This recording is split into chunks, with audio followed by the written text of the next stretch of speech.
Jakob Ingebrigtsen has countless age group world records as well as a senior world record in the indoor 1500 metres. He is the 2021 1500 metre Olympic champion as well as the 2022 5000 metre world champion. Abdullahi Dahir Rabi ran 28:11 for 10,000 metres after just turning 19 years old. Axel van Christensen ran 8:29 for the 3,000 metre steeple and has the world age group best for 15-year-olds running a 14:06 5,000 metres and has a world age group best for 14-year-olds running a 30:50 10,000 metres. Niels Loras has the world best for 3,000 metres for 17-year-olds running 7:48 and Per August Hal Hagen ran 33:17 as a 12-year-old for 10,000 metres.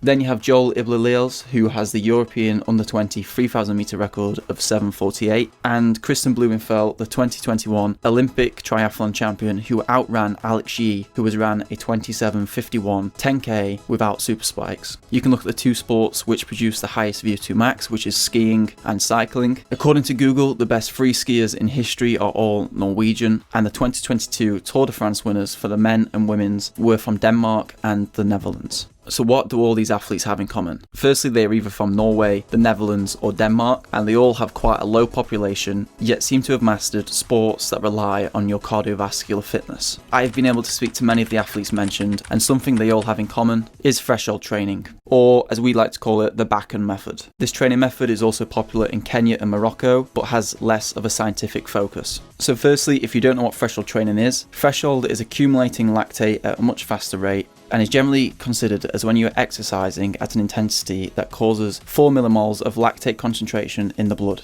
But Bakken suggested the fitter athlete you are, the lower this millimole figure may be, and the sweet spot is generally between 2 and 3 millimoles. Millimoles is just a way to measure lactic in the blood, and a lot of people watching this video won't want to spend hundreds of pounds on buying equipment which can measure lactate in the blood. So here is something from a previous video which you can watch to figure out how you can track your lactate intensity without having to measure it after every training rep. Having a lactate threshold test. So these are generally cheaper than buying the equipment, but it also doesn't give you live results. So what you do is you go into a lab and you get the results from the test, and it measures different concentration of lactic in the body whilst you're running at different speeds, and also you measure your heart rate during this time. And that's the key takeaway. As you get fitter, your threshold paces should change, but generally speaking, your heart rate at those paces should remain similar, and that way you can see what your heart rate was when you did the test and keep the heart rate range similar as you progress and get fitter. This isn't as accurate, but I found that this is the second best way to do it after having the lactate meter. And thirdly, I would suggest using the Tin Man training calculator. This is where you put your race time in and it calculates all your training paces, even though this calculator uses the 4 millimoles of lactic method. So I would suggest if you do use the Tin Man training calculator, I would slow the pace down slightly, purely because that is based off the traditional threshold model, which is 4 millimoles of lactate and not 2 to 3 millimoles of lactate.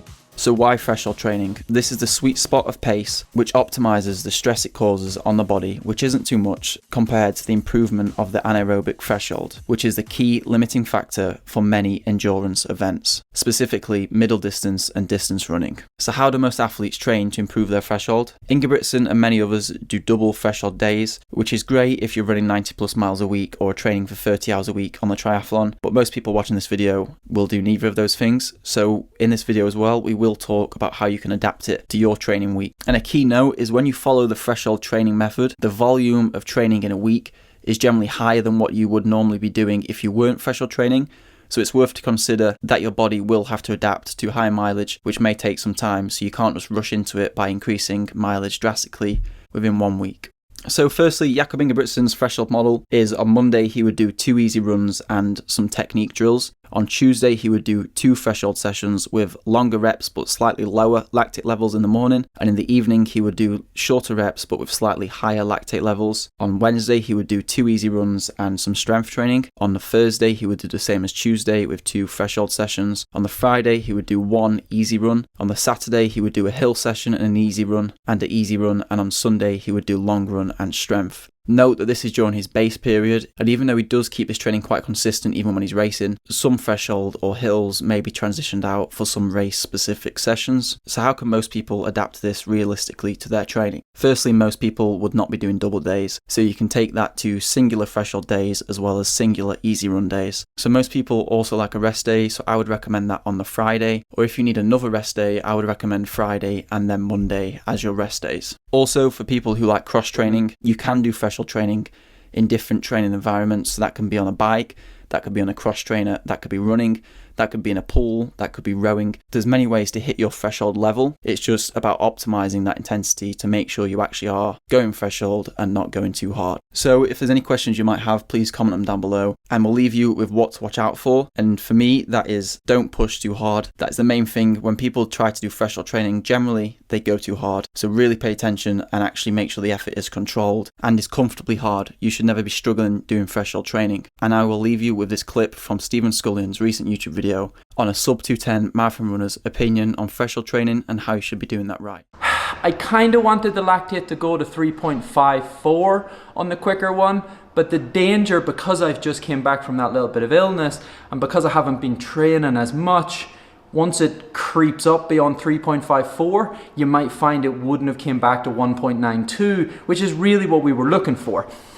I'm gonna be confusing people with lactates, but think the lower the number, the better. What the body does is, we talk about threshold, we talked about it a little bit in one of the previous episodes, but basically, think of threshold like, honestly this is going to sound ridiculous, but think of threshold like your spending limit on the bank, right?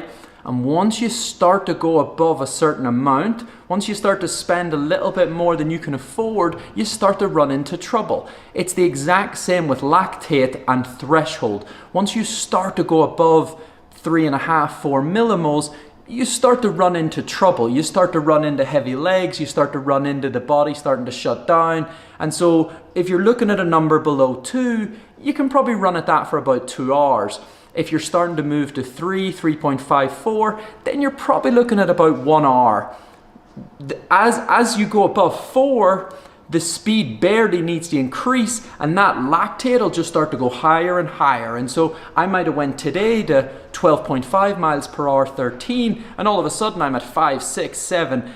And then how long you can sustain that number isn't very long. So instead of being 2 hours at 2 millimoles, 1 hour at 3 to 4 millimoles, all of a sudden at 6, 7, 8, you're looking at, could be 10 minutes, 8 minutes, 5 minutes, etc., etc. It really starts to bite.